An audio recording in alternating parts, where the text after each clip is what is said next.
coup, monsieur Bruno. Ça va? Je vais prendre votre portable, je vais le mettre dans la chambre. Moi, dans sa situation, si je ne peux pas me subvenir à moi-même, si je ne peux pas me laver moi-même, pour moi, c'est terminé. Je ne veux pas continuer.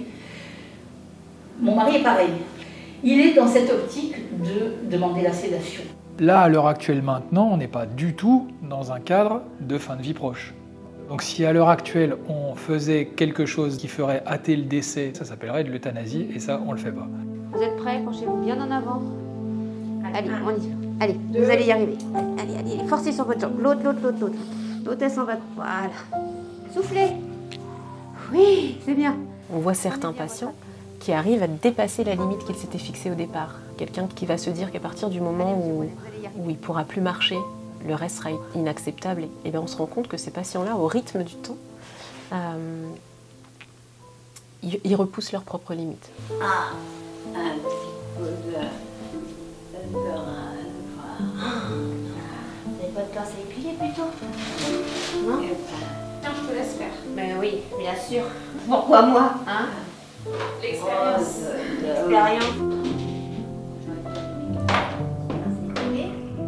Pouvoir être autonome dans la maison. Ouais, ok. Toujours. Moi, sincèrement, je pense que c'est réalisable. De vous permettre... Il ne faut pas penser, il faut être sûr. Je pense que c'est possible. Quand on arrive à apaiser les éléments de souffrance les uns après les autres, le physique, le psychologique, la demande de ne plus vivre finit par s'étioler et par disparaître. J'ai l'honneur de ne pas te demander ta main. Ne gravons pas nos noms au bas d'un parchemin. Je vais jouer de la musique pour les personnes hospitalisées. Je prends le temps, je prends une demi-heure pour aller jouer un peu pour quelqu'un dont on a l'impression que ça pourrait lui faire du bien. Il y a un effet d'apaisement.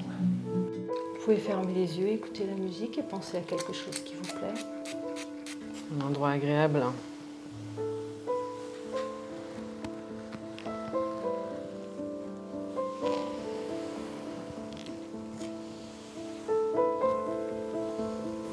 Il y a un patient la semaine dernière qui m'a dit « Alors en fait, votre objectif en soins palliatifs, c'est de faire en sorte que je sois le mieux possible, le plus longtemps possible. » Ben voilà, ça résume très bien l'idée que je me fais de mon travail, c'est-à-dire faire en sorte que les gens soient le plus confortable possible, le plus longtemps possible.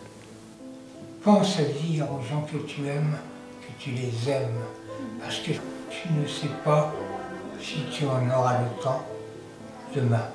L'amour dans tous ses sens, quoi, l'amour amitié, l'amour romantique, toutes ces formes d'amour prennent une intensité très très forte à la fin de la vie. On se rend compte que finalement c'est ça qui est important. Les gens qui sont hospitalisés dans le service ne peuvent pas être guéris.